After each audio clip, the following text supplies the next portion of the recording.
And so you're stuck with me today in my living room doing a look at the Righteous Gemstones Season 1, Episode 7. And yet one of you is a devil. Ooh. It's better than trying to clean up after the great devil's food, deviled eggs attempt. My husband was trying to make me make deviled eggs yesterday, and it didn't work out so well for him. Having to do with church and his church group that he's part of. I sent him with a salad instead. So if you don't know who I am, I'm Suzanne Titkemeyer. I used to write for Pathos, a blog, column, whatever you want to call it. I used to call it a blog.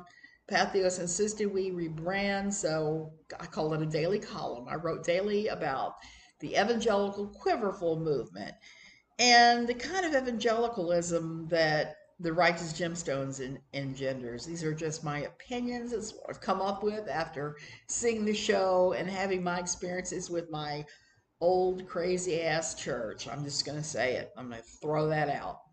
And I have been proudly in deconstruction, reconstruction mode for almost 17 years now. Quite a long time since I left my old church. Okay, so this was a bit strange, this one. If I had to pick a theological point that the entire episode showed off, it was a couple of things. It was pride was number one. I was thinking of Homicide Life on the Streets, Frank Pimpleton, and him saying, I'm proud of my pride. The Gemstones are all proud of their pride too. And you will see this as this goes on.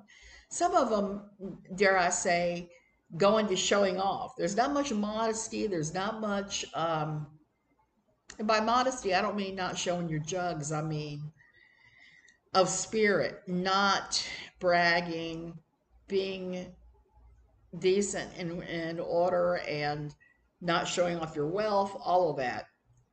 And I also mean being humble. I saw very little humbleness, but I'm not surprised because these people are supposed to be evangelical, non-denominational, evangelical at that. So we finally get to see the entire Atlanta prayer partner thingy that Jesse and his little squad of guys went to.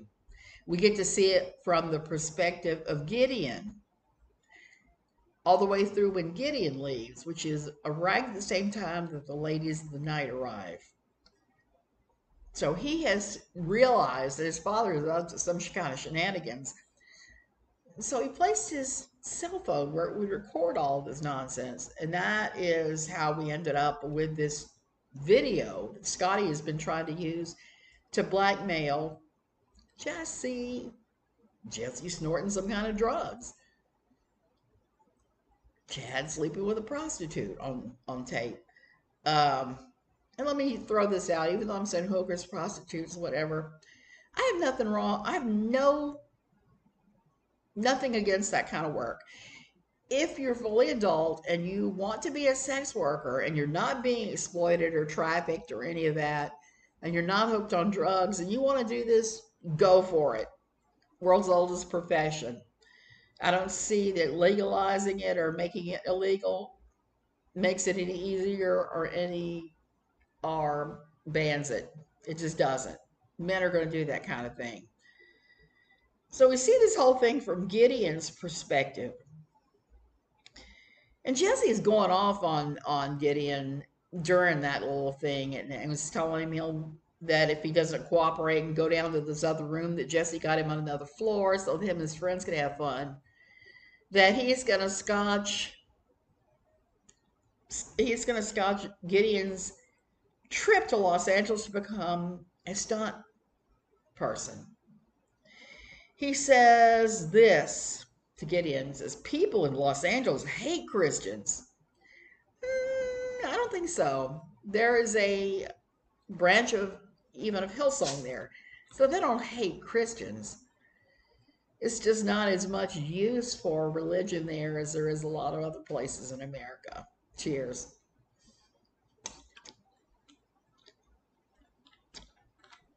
So Gideon sets his phone up. He sees the ladies of the night arrive. And then we are to credits. I found it interesting, the sequence with Jesse and his friends. As Gideon was leaving, they were merely drinking. They were drinking alcoholic beverages, and it looked like somebody had a card game going at one point, I think. It looked like they were gambling and carrying on, but I might have misinterpreted the cards. So then we are left with the absolutely bizarre juxtaposition of Scott being in Jesse's house and Jesse not catching on to where he knows Scotty from. We see a family dinner, and Scotty is all dressed up. He is cleaned up, and he is being as charming as he can be to both Amber and to Jesse. And Jesse keeps saying, I know you from somewhere. I know you from somewhere. And not really putting two and two together that Scotty is the guy who was the devil who was blackmailing him. Oh, so Scotty goes on and tells a story about how he found Jesus through Gideon in Hollywood. And Amber and Jesse are like, oh, I knew there was some good to come out of Scotty's time in Hollywood. Oh my goodness. And they invite Scotty to stay there because Scotty is staying in one of the budget hotels. And so he says, we know he's actually living on the campgrounds. He's not staying in a budget hotel. So he moves in. Gideon is not, you can tell Gideon is extremely uncomfortable by all of this. He doesn't quite know what to make of it, but he doesn't say anything. And Jesse says, yet again, how familiar Scotty seems. Then we cut to the garden behind Eli Gemstones' huge ass mansion. The statue of Amy Lee, the flame, the perpetual flame, the pond, the whole 9 yards. And Judy is there in a very sparkly outfit talking to her mama about her career, about singing and dancing with Uncle Baby Billy for the Lord. She talks about that, and the boys show up and make fun of her and barge in on her talk with her mama. Both Kelvin and Jesse, they just show right on up and start making fun of her. Then Eli shows up. Jesse says she's dressed like, quote, famous figure skater instead of a singer and dancer. Eli says he wants all three of them to do Easter Sunday. He wants to bring them in special ways. Eli wants Judy and Uncle Baby Billy to sing and dance during the collection plate passing. He wants Jesse to preach the main sermon of the day, and then he assigns Kelvin to do what Kelvin always does, is a youth performance. So Kelvin's kind of about it's great, I'll do what I do every year. Whereas Judy and Jesse have these new awesome tasks to do. Eli's trying, I will say that. He's trying to bring everybody into the fold for Easter, it seems. And then we have the Judas. We have Gideon trying to explain to Scotty what happens with the collection plates, where all the money goes, about the sorting rooms, about them coming down in bins and being pushed onto this elevator. He gives him all the information he needs so that Scotty can turn around and rob the place blind. Oh, so Scotty got the sex tape fixed. Well, not tape, but the drive that he had the tape on. He took it to Geek Squad and got it fixed. So there's that. He tells Gideon, if Gideon cooperates and helps him get the money, that he will pass that drive onto Gideon, for Gideon to do whatever. Scotty threatens violence against Martin and others, and Gideon is concerned and says, look, don't do this stuff to Martin. Just go ahead and do this, and don't rough anybody up, don't shoot anybody.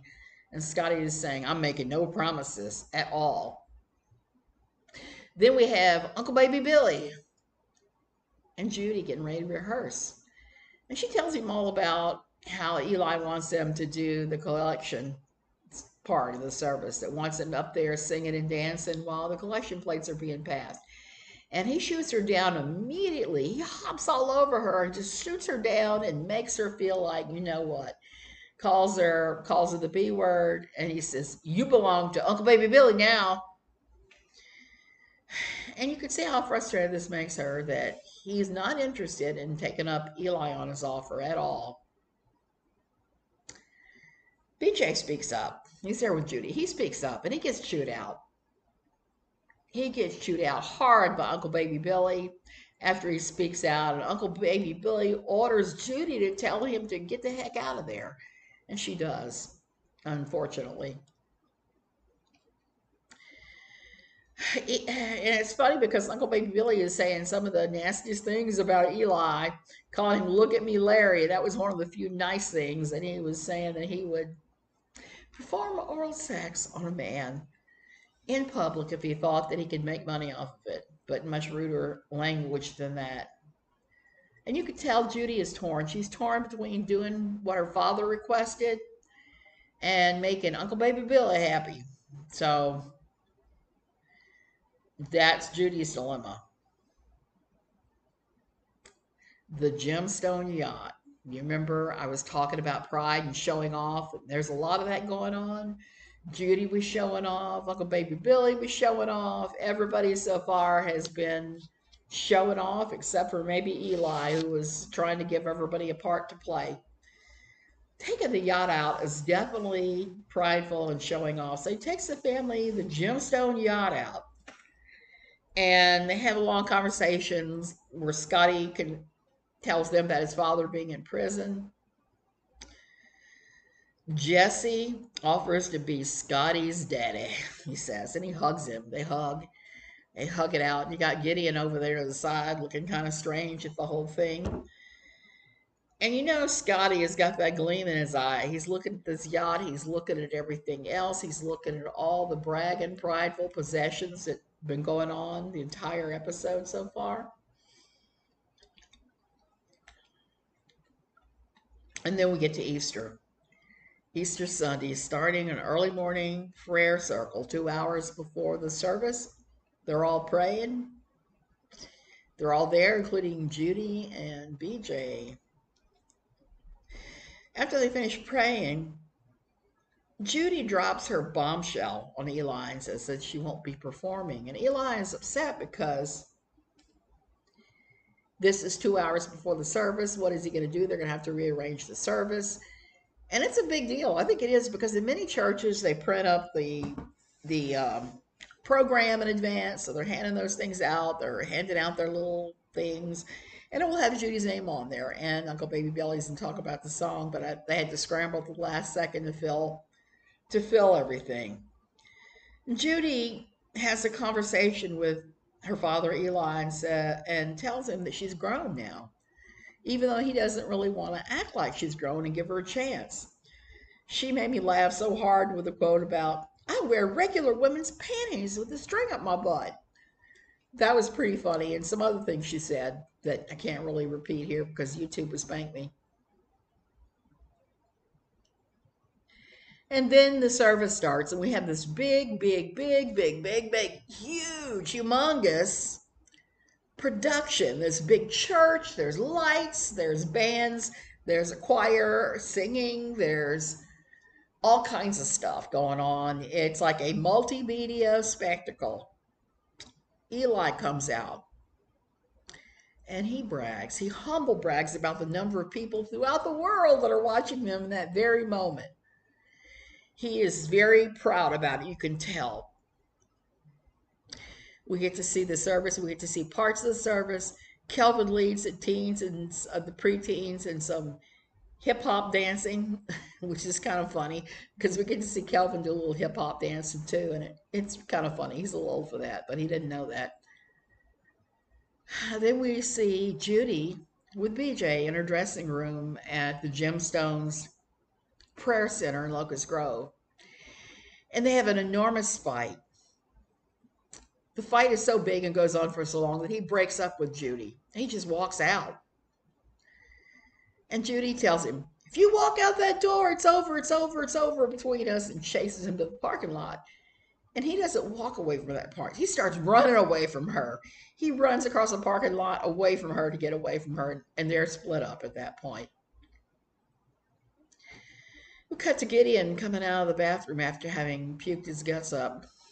He's struggling with what's going on, what he's done. He tries to tell Jesse, he tries to confess to Jesse. He tries really hard. The words come out weird, and they're not really sounding like a confession. They sound more like something, a confession of some other sort. And Jesse thinks he's confessing that he's gay and that Scotty and he are lovers. Takes it wrong right away, of course, because that's Jesse. And Jesse misunderstands every stupid thing. And he makes some stupid remark about who was pitching and who was catching. And yeah. So, of course, he takes it to the stupid place. And when they showed the worship team a band again, yeah, I was interested in that because I've been on worship teams for years at the various churches I've been at. So I was watching Jody Hill, who plays Levi, playing the guitar. And I mean, he was really playing the guitar. I started wondering, I wonder if he was once on a worship team somewhere, because he seems like he had the moves down. He had the guitar playing down. He had the pouty, long-haired look down of guitarist. He had the whole thing. So I think he must have experienced this at least a few times in his life, maybe as a youth. Most churches have a youth worship team. Our church did. That was one of the things that I worked with the youth worship, which was interesting because I had a big sign that said smile, and then underneath it said make eye contact, because so many of the teens on the worship team would play like this, looking down at their navels the entire time. Not an expression of joy, not anything, nothing, just like that doesn't make anybody want to worship. So Jesse gives his sermon, and it was actually a good one. I mean, I liked pretty much everything he said. He talked about the suffering of Judas, which is something that I myself, throughout my time in Christianity and my time in evangelical, non-denominational, taco-type churches, I would always, at Easter, we would always watch Jesus Christ Superstar, and I would always feel sorry for Judas. Of course, I felt sorry for Jesus because he was going through all this. But I always felt sorry for Judas because the guy who played Judas, and I can't remember his name, it's Carl something or other, he brought Judas to life in such a way that you could see the agony that Judas was going through when he betrayed Jesus. So Jesse is speaking on this, and I'm watching this and thinking it's a really good point. He makes some really good points. And while he's talking about the suffering of Judas, we are shown a montage of Gideon getting ready to get the money. You got Scotty putting on his demon hat, his demon thing. You have him and Martin pushing the giant bins down to the room, getting in the elevator. And Jesse said something during his sermon that just struck me. Said, a foe can plan your destruction, but only a loved one can break your heart. And there's a lot of truth to that statement, and particularly knowing what's coming. So Scotty is ready. The elevator doors open, and it's Gideon staying there alone. No money, no nothing. And Gideon says he's shutting him down. He's not going to help Scotty get the money, that Scotty is a giant fraud. He steals the drive from Scotty. He has it in his hands. And Scotty has a gun. He's all I've got a gun. I'm going to shoot you. And this is after Gideon has kicked his rear end. They got into a big fight. Scotty pulls a gun on him, and Gideon calls him an effing fraud. Gets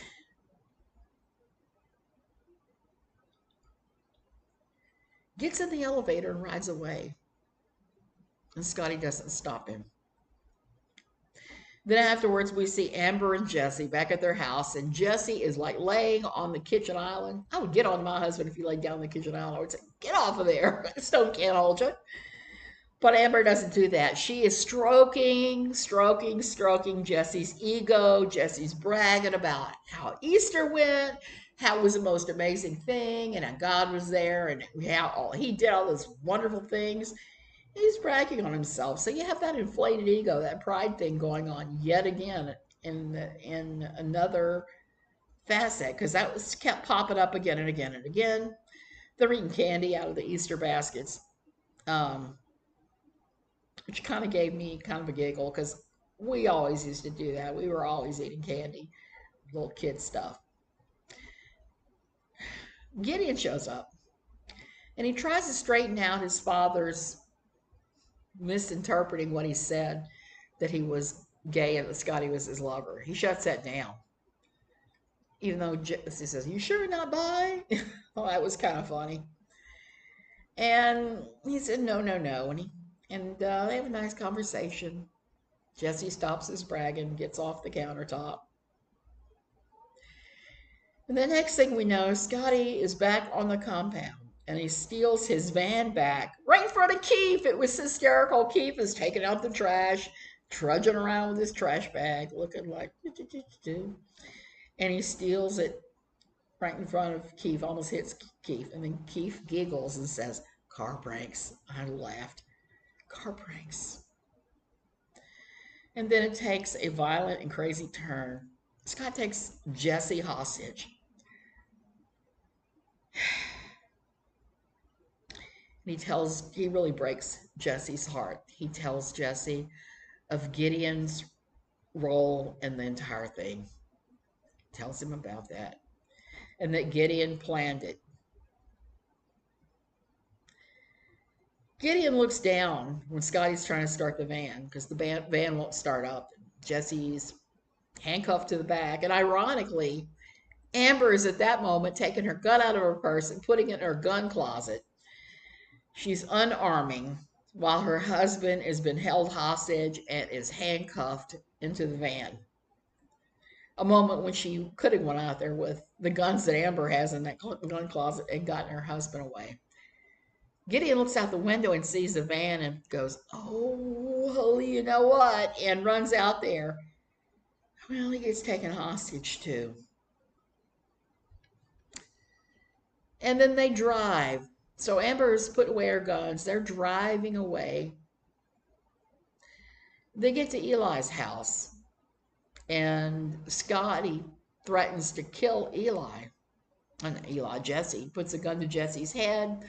He's going to blow him away in front of Gideon. Gideon begs for his life. Begs for his father's life. And then turns around and lures Eli to the door, and Scotty and Gideon push in, and Eli ends up at gunpoint along with the rest of them. I have to laugh at Eli, because one of the things that happens is that Scotty is looking at all of the stuff there, and all the prideful stuff, and all the crap that Eli owns, and he's saying all this stuff and beating stuff up, knocking his glasses over off the bar, and all kinds of things. But it isn't until his fist hits a framed photograph of Amy Lee that it has any kind of reaction in Eli. Eli turns around and starts beating on Scotty, and shows that he's not a punk. He starts beating on him. But Scotty beats him down worse. He ends up on the floor. I don't know what happened to Eli. I guess he must have tied him up in the house maybe or something. It's not explained. But Jesse, Gideon, and Scotty end up with, I guess it's the card they need to get into the safe. They end up in the main safe. And at gunpoint, Jesse and Gideon fill the bags with cash. And then they get tied back to back and left in the safe.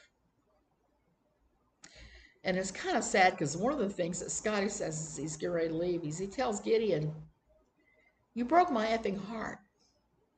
Apparently, Scotty thought he was closer to Gideon than he actually was, but he said, "You broke my effing heart," and we're out. And the only thing I have to say about this episode that I would have liked to have seen Keith. I would like to see more Keith and Kelvin together. And I would have loved to see Judy Lee and Uncle Baby Billy's Easter dance, because you can bet that would have been over the top hilarious. But they didn't show that. We didn't get to see that. We just got to see the service at the main auditorium, the main Gemstones ministry. So, and next week, I don't know if we're on the season finale, but we're getting closer. That's all I can say. We're getting closer and closer. And the season finale gives me all kinds of feels. It's one of my favorite episodes that I've watched probably 2 or 3 times. So we're getting closer to that. I hope that's what we get next week, but I think we have one more. Maybe I'm wrong. But join me next Sunday where I will be watching that one. Love you guys. Have a great day.